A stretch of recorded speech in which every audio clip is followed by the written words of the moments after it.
Mateus 6, a partir do verso 25.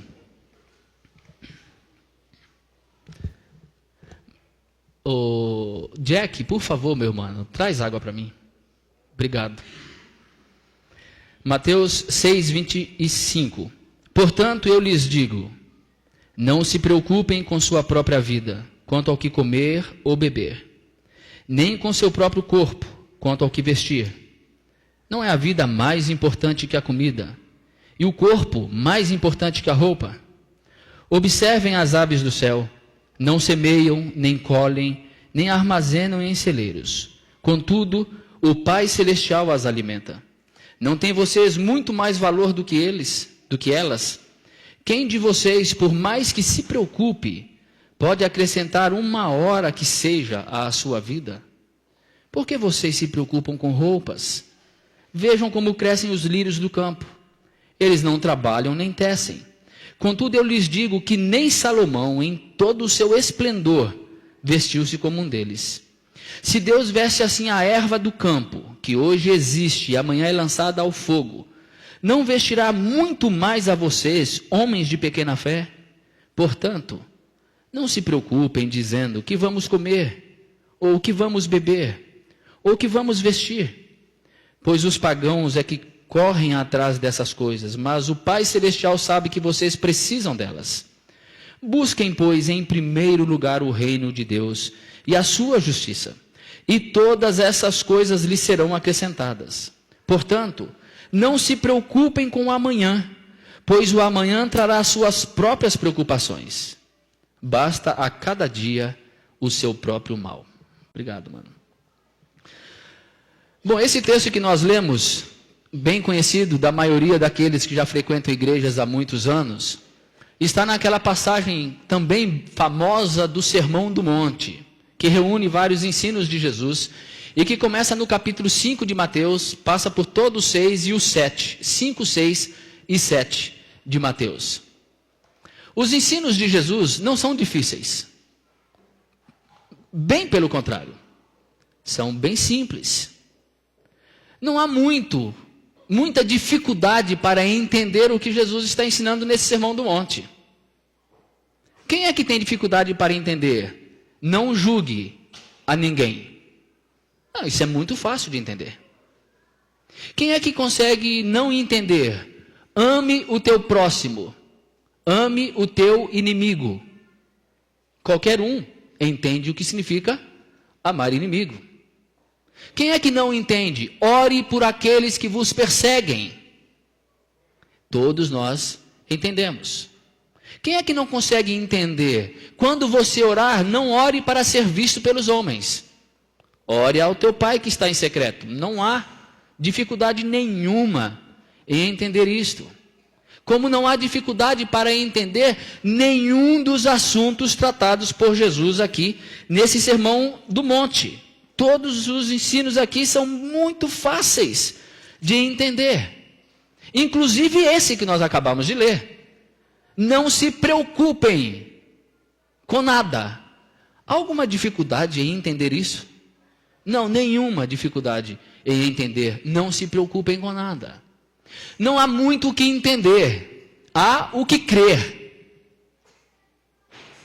E crer não significa concordar com aquilo que está dito, tão somente. Crer é praticar. Crer é obedecer. Quando Jesus disse àquele homem que estava preso ali na cama, doente, enfermo, paralítico, por 39 anos, e Jesus disse para ele, levanta e anda, toma o teu leito e anda, disse que ele creu e fez o quê? Levantou. Crer e ficar ali parado pensando, bom, eu estou aqui há 39 anos, não faz a menor diferença mais. Já tentei várias vezes. Aliás, o que eu busco é a cura. 39 anos estou nessa cama. Mas ao ouvir a voz, levanta, toma o teu leito e anda, ele creu. E este crer veio seguido da obediência à ordem. Levanta, toma o teu leito e anda. Ele apenas levantou, tomou o leito e andou. Aquele homem, centurião, a quem Jesus apenas deu uma ordem para obedecer, para que o servo fosse curado, ele creu e foi. Ele apenas obedeceu. Jesus disse vai e ele foi. O Jairo, vai, ele foi. O crer não é simplesmente ouvir, atender, crer, acreditar, mas é obedecer. Aquele homem poderia dizer a Jesus, olha, eu vim de tão longe para buscar a cura do meu servo, e você vai simplesmente dizer para eu ir embora sem ir comigo? Jesus diz, vai, porque ele está curado.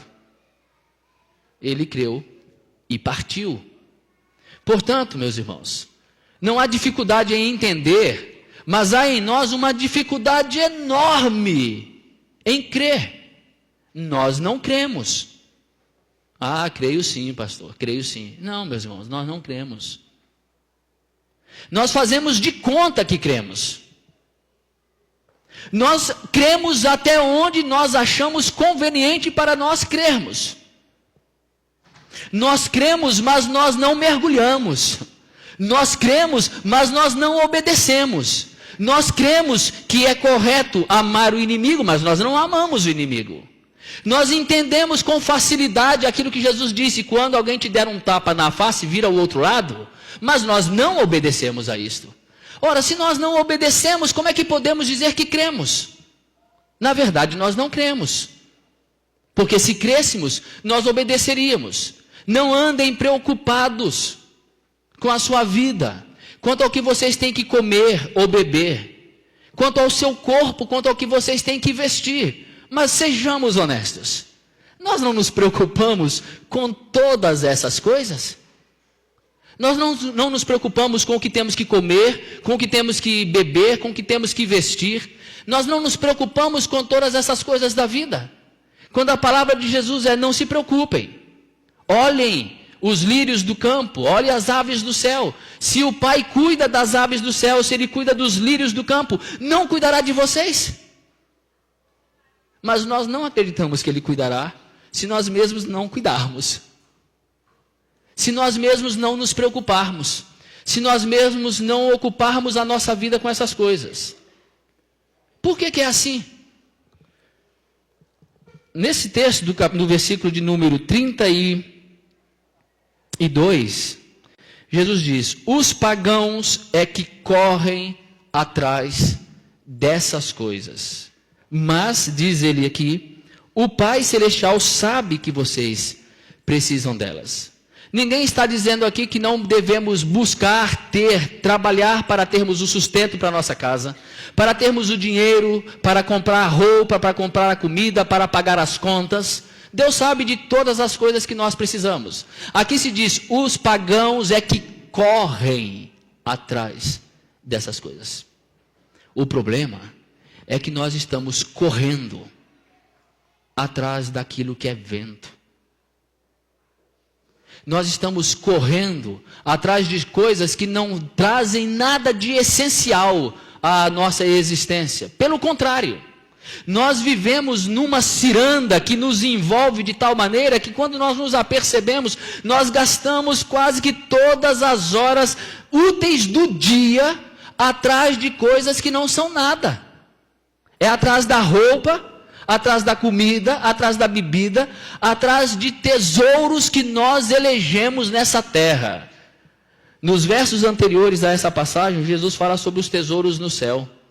Não acumulem para vocês tesouros sobre a terra, onde a traça e a ferrugem corroem, onde os ladrões escavam, roubam, minam. Juntem para vocês tesouros no céu. E Jesus Cristo diz que onde estiver o nosso tesouro, aí estará também o nosso coração. O motivo de nós nos preocuparmos e ficarmos ansiosos, deprimidos, perdermos sono, com coisas que são puramente temporais, passageiras, que são totalmente desprezadas no que diz respeito à essência da vida, é porque o nosso coração está nessas coisas. O nosso tesouro é tesouro dessa terra. O nosso tesouro são coisas totalmente descartáveis. Nós acumulamos no nosso eu, na nossa vida, um emaranhado de coisas tão descartáveis, e o pior é que nós fizemos dessas coisas descartáveis a essência da nossa existência, a tal ponto que nós queremos essas coisas, nós buscamos essas coisas, nós trabalhamos por essas coisas, e se nós perdemos essas coisas, uma vez tendo-a conquistada, nós perdemos o sono. Será que não é assim? É claro que é. Por exemplo, quando a gente diz, eu quero muito que o meu filho seja alguém na vida, nós estamos dizendo o quê? Que ele seja uma pessoa bondosa, cheia de misericórdia, uma pessoa feliz, responsável, que ele seja uma pessoa cheia de compaixão, cheia de graça do Evangelho na vida dele? Não é isso que nós estamos dizendo. Quando a gente diz, eu quero que meu filho seja alguém, nós estamos dizendo que a gente quer que ele tenha um diploma, que ele seja alguém na vida, é que ele tenha um bom emprego, obviamente advindo do bom diploma. Que ele seja alguém, é que ele tenha uma vida tranquila, que ele seja reconhecido pelas pessoas, que ele seja tido como um excelente cidadão, que ele seja uma excelente pessoa dentro do padrão estabelecido pela média da sociedade sobre o que é ser uma pessoa de sucesso. Eu estava lendo um livro de um homem de grande sucesso. Aliás, se falava muito do grande sucesso desse homem. E o livro todo ele ensinando como ter sucesso na vida. E ao final eu li um pedaço da biografia deste homem de sucesso. E a biografia dele me pareceu de um homem fracassado, mas de sucesso, quanto ao ser alguém, de acordo com o padrão estabelecido. Sejamos honestos, gente. É assim comigo e com você também. Eu quero que o meu filho seja alguém, eu quero que ele seja uma pessoa de sucesso. Eu quero coisas que tenham a ver com descartável, e não com a essência do meu ser. É assim para nós. Então não reclamemos da depressão ser o mal do século, da ansiedade estar tomando conta da vida das pessoas. Não reclamemos do fato de perdermos o sono por nada, por coisas tolas, por coisas sem o menor sentido, sem o menor significado. Não podemos perder algo, porque o perder esse algo é perder paz. Ser roubado é entrar em desespero, dependendo do que lhe foi roubado. Não obter aquilo que gostaria de obter é ficar triste. Pior é quando se inveja aquilo que o outro tem, querendo ter aquilo que o outro tem. Eu me lembro de uma conversa com meu pai, e eu senti o meu pai um pouco triste, porque os filhos dele não seguiram o caminho do ser alguém. Enquanto parentes dele eram médicos, doutores e não sei mais o que, 2 filhos dele foram ser pastor. A outra, minha irmã, tadinha dela, tem um coração desse tamanho e uma carteira desse. Ela vive envolvida com pobre. Doa-se, doa-se, doa-se, doa-se, doa-se, doa-se e doa-se. E não tem nada.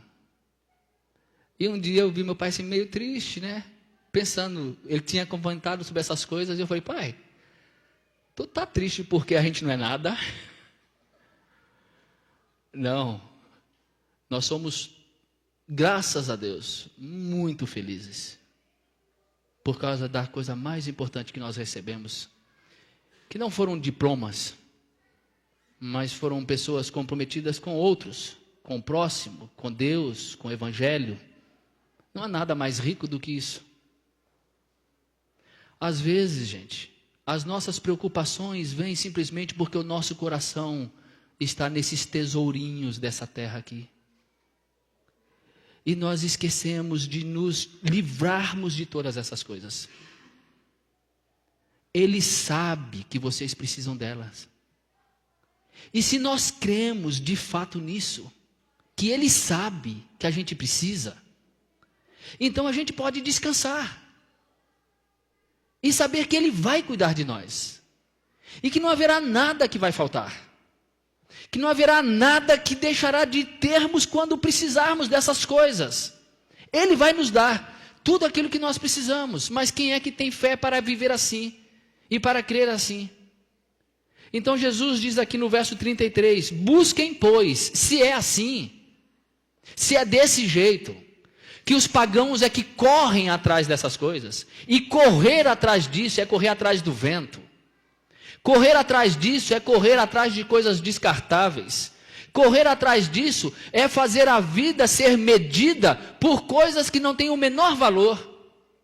Se isso é assim, parem de correr atrás dessas coisas, e busquem em primeiro lugar o reino de Deus e a sua justiça. Busquem em primeiro lugar o reino de Deus e a sua justiça. E todas as outras coisas vos serão acrescentadas. É uma pena que as pessoas olhem para esse versículo de duas maneiras muito erradas. Uma delas é buscar o reino de Deus, é buscar as coisas da igreja.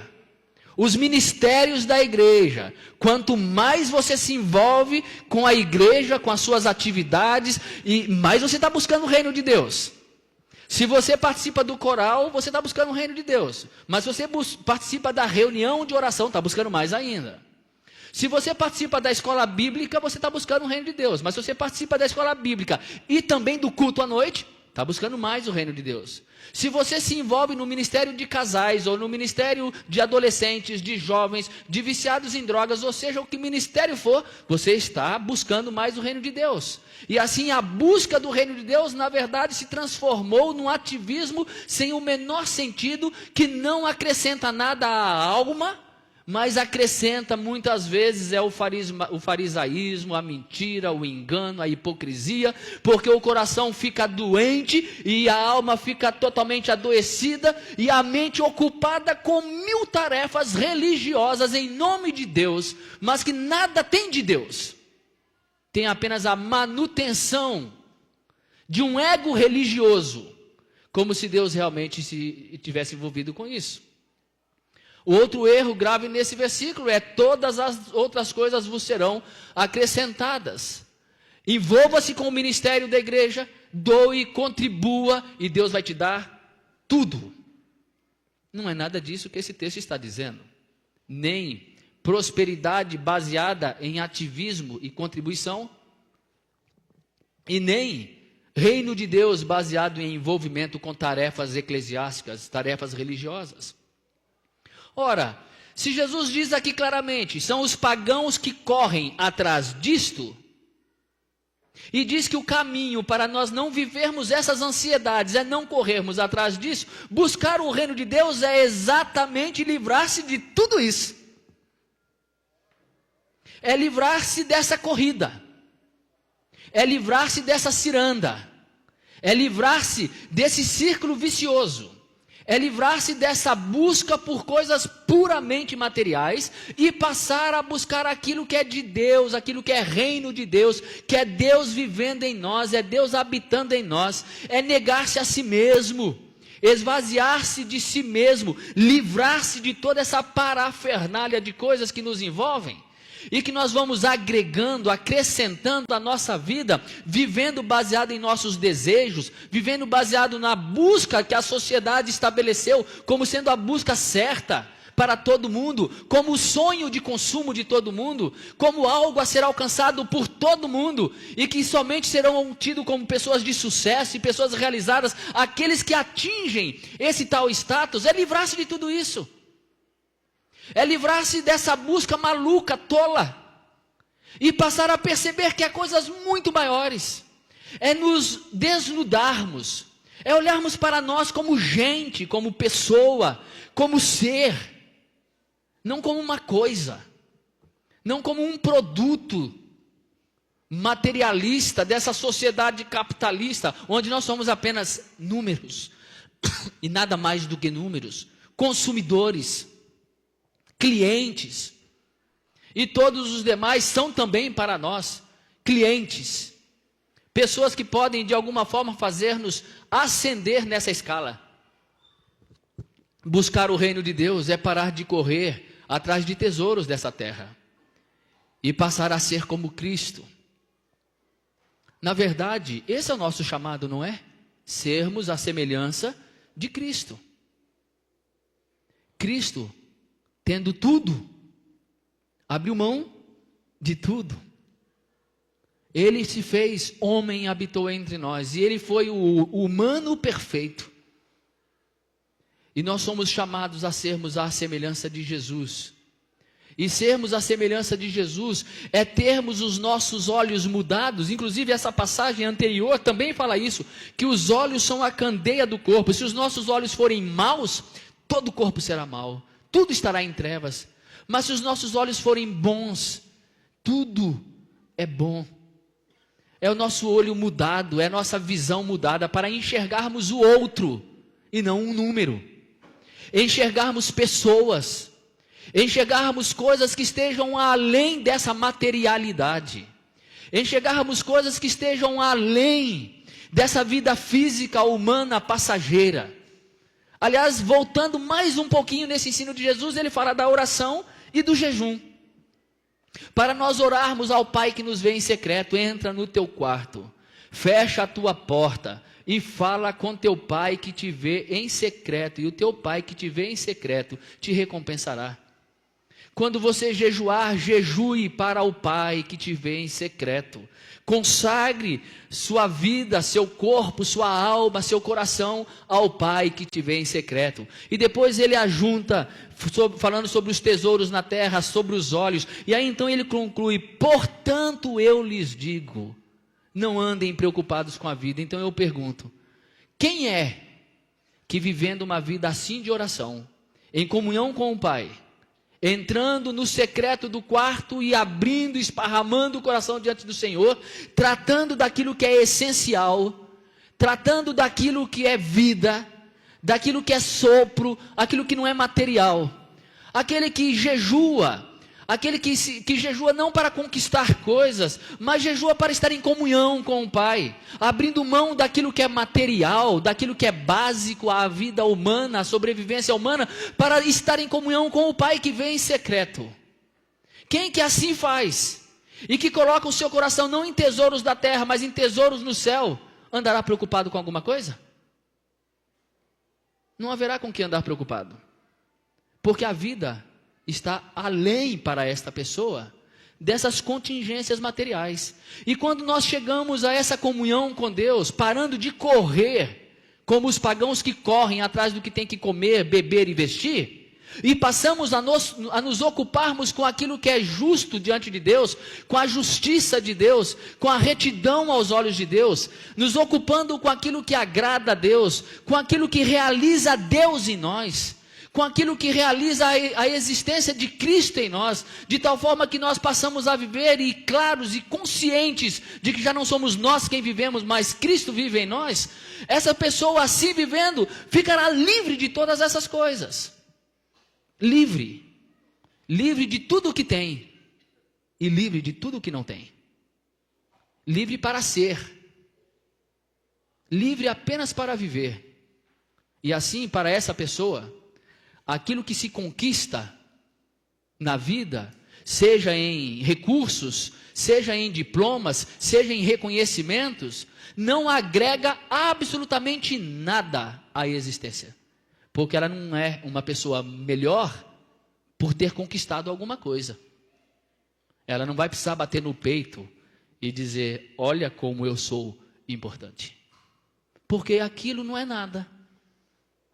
Para uma pessoa que vive assim, buscando a vontade de Deus, o reino de Deus, a existência sem esse emaranhado de coisas que agregamos, e livra-se do seu eu, nega-se a si mesmo e segue a Cristo, é uma pessoa que também as perdas fazem pouca diferença.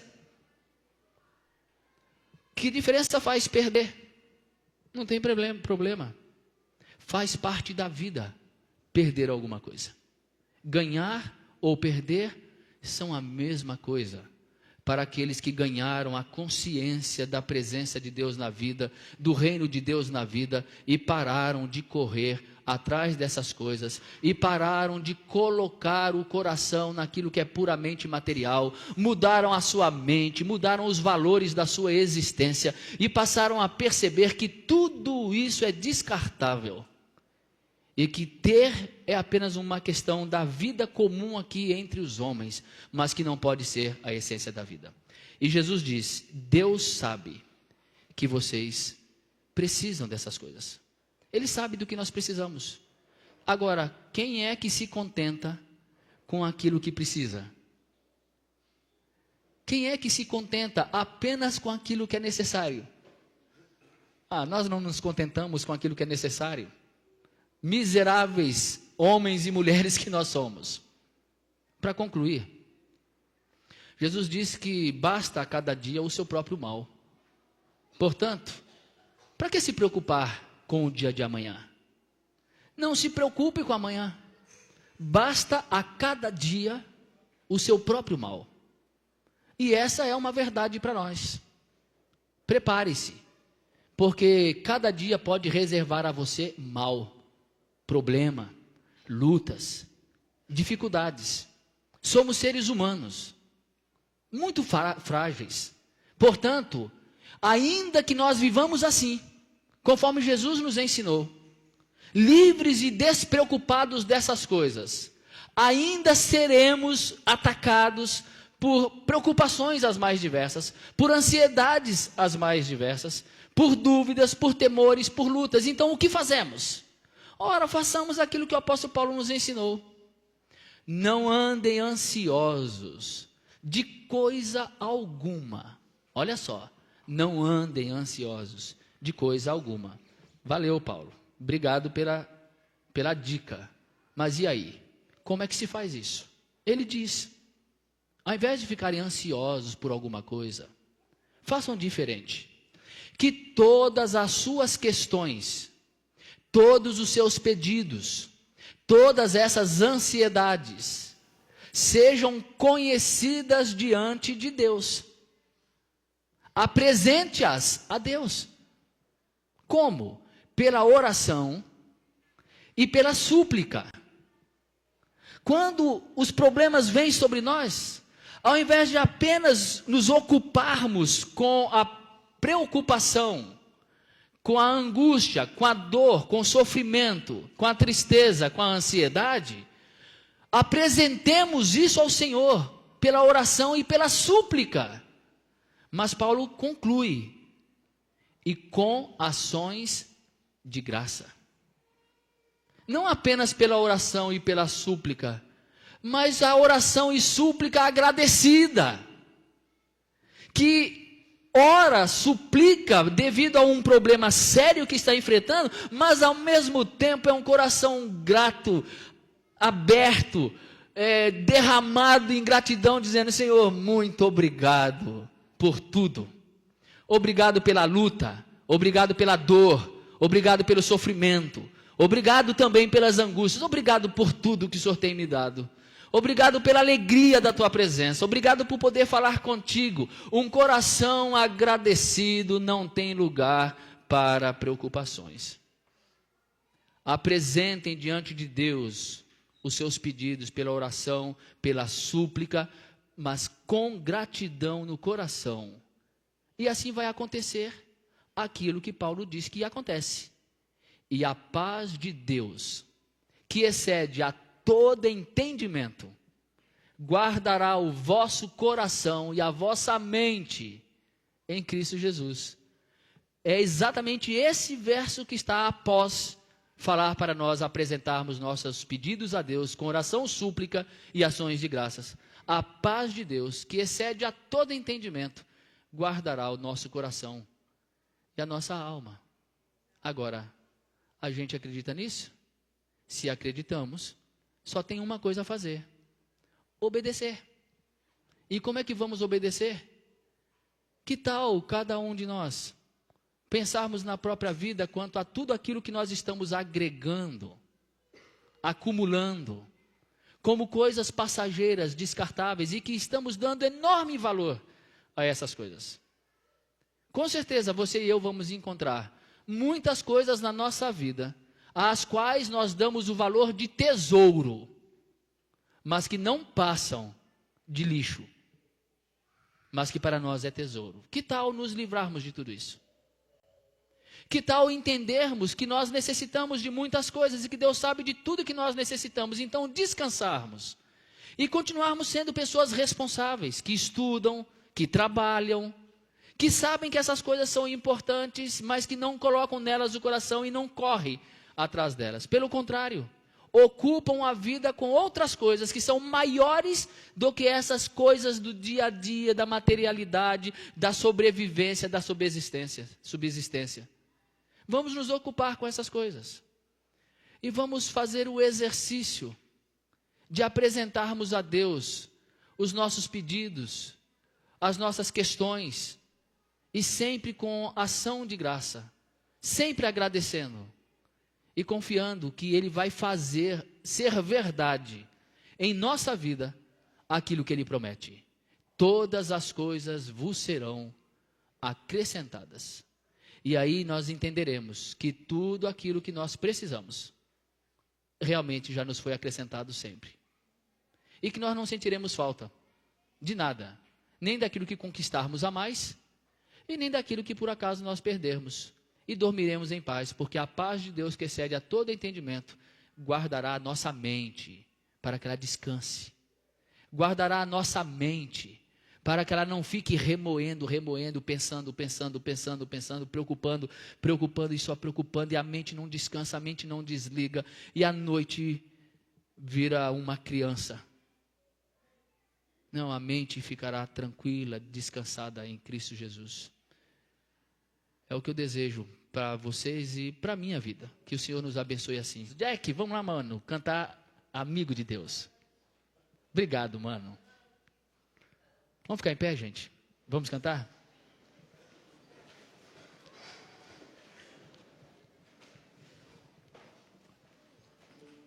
Não existe nada. Vamos dar as nossas mãos e vamos fazer desse nosso cântico agora uma declaração uníssona de amor a Deus, nosso amigo. É uma letra bem fácil. Não existe nada melhor do que ser amigo de Deus. Não existe nada melhor do que ser amigo de Deus. Caminhar seguro na luz, ter entrado seu amor, ter a paz no coração, viver sempre em comunhão e assim perceber a grandeza do poder de Jesus, meu bom pastor. Não existe do início, não existe nada melhor do que ser amigo de Deus,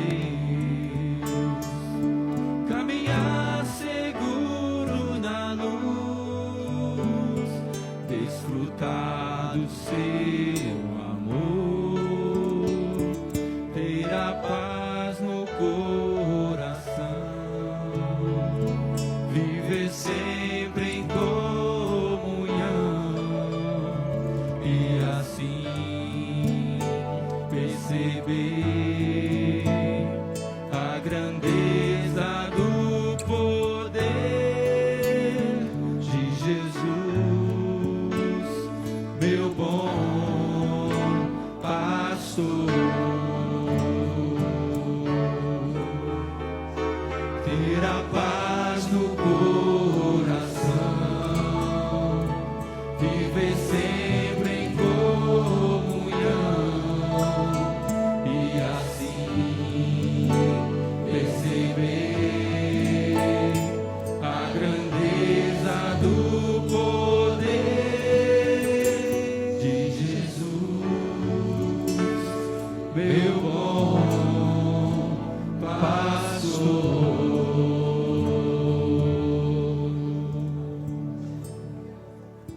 Pai, o Senhor conhece as ansiedades que nos assaltam.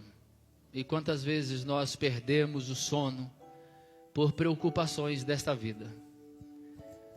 E sim, ó Pai, tantas vezes é porque o nosso coração está no lugar errado. É porque nós estamos correndo atrás de coisas que nada tem a ver com a realidade do Senhor em nós.